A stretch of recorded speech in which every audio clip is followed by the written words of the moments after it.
पुण्यात्माओं इस अमर कथा में अरुचि ना करना।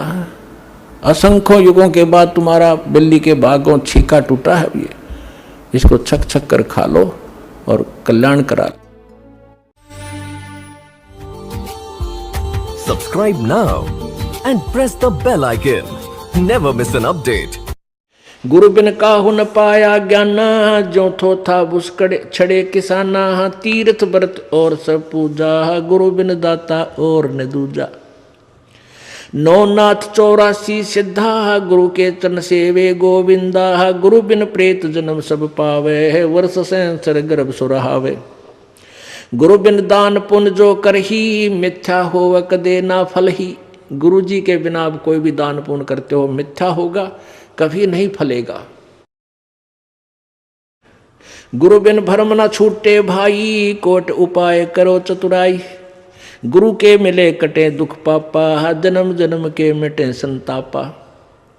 गुरु के चरण सदा चित दीजय, जीवन जन्म सफल कर लीजय। गुरु भक्ता मम आत्म सोई, वाके हृदय रहूं समोई। ओए होए, अब फाइनल फैसला कर दिया गुरु जी परमात्मा ने, कबीर जी ने, कि गुरु भक्ता मम आत्म सोई।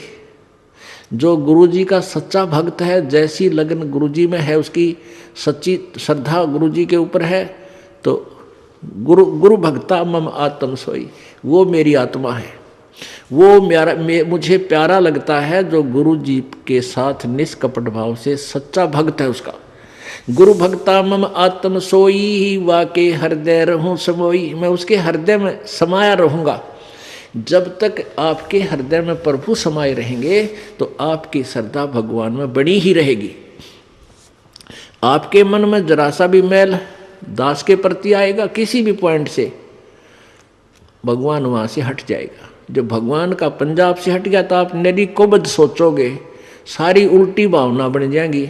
आज ये दास आपको अच्छा लगता है, फिर आपको दुश्मन दिखाई देगा, क्योंकि काल प्रवेश कर जाएगा। जब आपका नाम खंड हो जाएगा, ये पहली पहचान होगी, आपकी रुचि नहीं बनेगी इस दास में। उसका तरीका यही है कि फिर आपको ज्ञान है भगवान का तो फिर आइए, और किसी भी कारण से आपका नाम खंडित है, उपदेश दोबारा मालिक के चरणों में विनती कीजिए और उपदेश पुनर्प्राप्त कर लीजिए, फिर आपका फिर कनेक्शन जोड़ देगा। बहुत दयालु है प्रभु।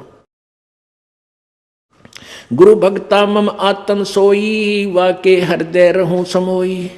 68 तीर्थ भ्रम भ्रम आवे, सो फल गुरु के चरणा पावे। 68 तीर्थों में भ्रम भटक कर आवे, इससे अच्छा एक ही गुरु के चरणों में आने से आपको वो सभी लाभ, सब लाभ मिल जाए। वहाँ तो कोई लाभ है ही नहीं। तीर्थों पर भ्रमण करते हैं, कोरे पाप कमावे, कोई पुण्य नहीं है। लेकिन हम भ्रमित कर दिए, वहाँ नहाने से ऐसा होगा, वहाँ नहाने से ऐसा होगा, तो परमात्मा उसी दृष्टिकोण से उदाहरण देकर आपको समझाते हैं। क्या बताते हैं? 10वां अंश गुरु को दीजय, जीवन जन्म सफल कर लीजय। 10वां अंश अपनी कमाई का, नेक कमाई का 10वां अंश दान में लगावा, गुरु जी को देवे, जीवन जन्म सफल कर लीजिए। 10वां अंश गुरु को दीजिए, जीवन जन्म सफल कर लीजिए। गुरु बिन होम यज्ञ नहीं कीजिए, गुरु की आज्ञा माए रही जय। गुरु जी के बिना कोई भी आपका धार्मिक अनुष्ठान आपने नहीं करना है, और गुरु जी की आज्ञा में ही चलना है। अब कितनी गहरी वाणी बोली है प्रभु ने। गुरु सुरतुरु सुरधेनु समाना, पावे चरणन मुक्ति परवाना। आप जो सतगुरु हैं, पूरे गुरु हैं, देवताओं के एक सुरतरु बताते हैं। स्वर्ग में एक सुरतरु, देवताओं का वृक्ष, तरु माने वृक्ष, कहते हैं उसके नीचे बैठकर जो भी कामना करते हैं वही मनोकामना पूर्ण हो जाती है। सुरतरु बोलते हैं उसके, देवताओं का वृक्ष। और एक सुरधेनु यानी देवताओं की गाय, उसके पास जाकर के जो भी याचना करते हैं उसी वही यानी आहार, उसको खाद्य पदार्थ बना बनाया तैयार मिल जाता है।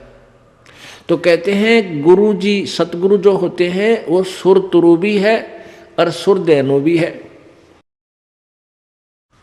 गुरु सुरतुरु सुरधेनु समाना, पावे चरण मुक्ति परवाना।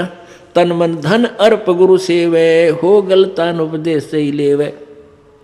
तन मन धन अर्प, अर्पण करके और गुरु जी की यानी शरण ग्रहण करे, उपदेश ले। तन मन धन अर्प गुरु सेवा। तन मन धन कैसे अर्पण करना है? पुण्यात्माओं, अपने हृदय में इस बात का एक गांठ लगा ले, यानी सच्चे दिल से अपना विश्वास कर ले कि ना तो ये शरीर तेरा और ना वो संपत्ति और परिवार तेरा, बिल्कुल नहीं है। ये मन में धारणा हो जाए कि न तो मेरा परिवार है, न मेरा शरीर है, न ही मेरी ये संपत्ति है, ये सब प्रभु की है और इसका सदुपयोग करूं। संपत्ति का 10वां अंश गुरु को दीजिए, ये धन अर्पण कर दिया आपने। और अपने बच्चों को, परिवार को भी मालिक के चरणों में लगा दे ताकि उनका भगवान रखवाला हो जाए और आप भी समर्पण रहे प्रभु में। तन मन धन अर्प गुरु सेवे, हो गलतान उपदेश ही लेवे। सतगुरु की गति हृदय धारे, और सकल बकवाद निवारे। गुरु जी ने जो मार्गदर्शन कर दिया, केवल वही साधना, उसी नियम में रहे, बाकी सब बकवादों को छोड़ दे। गुरु के सम्मुख वचन ना कहे, सो ससरेनी गैणी सुख ले। गुरु के सामने अपनी नहीं चलावे तगड़मबाजी, क्योंकि आपको वो ज्ञान नहीं हो सकता जो इस दास पर कृपा मालिक ने कर रखी है। और इस दास की आज्ञा और जो भी फाइनल फैसला करे वो फाइनल हो आपके लिए। आपका पुराना ज्ञान चाहे कितना आपने अच्छा लगता है उसको रिजेक्ट कर दे, छोड़ दे।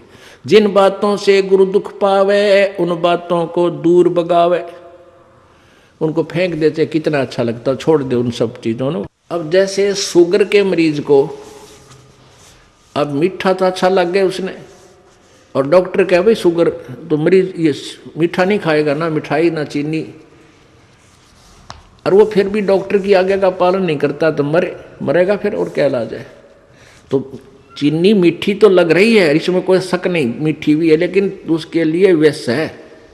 तो ऐसे ही भक्ति मार्ग में गुरु जी की आज्ञा का पालन ना करना विष के तुल्य है, आपकी भक्ति को नष्ट कर देता है। अधिक जानकारी के लिए जगत गुरु तत्वदर्शी संत रामपाल जी महाराज द्वारा लिखित पवित्र पुस्तकें ज्ञान गंगा, जीने की राह बिल्कुल निशुल्क मंगाएं। अपना नाम, पूरा पता हमें व्हाट्सएप करें। हमारा नंबर है 7496801823। Tell us what you think about this video and don't forget to like, share and subscribe.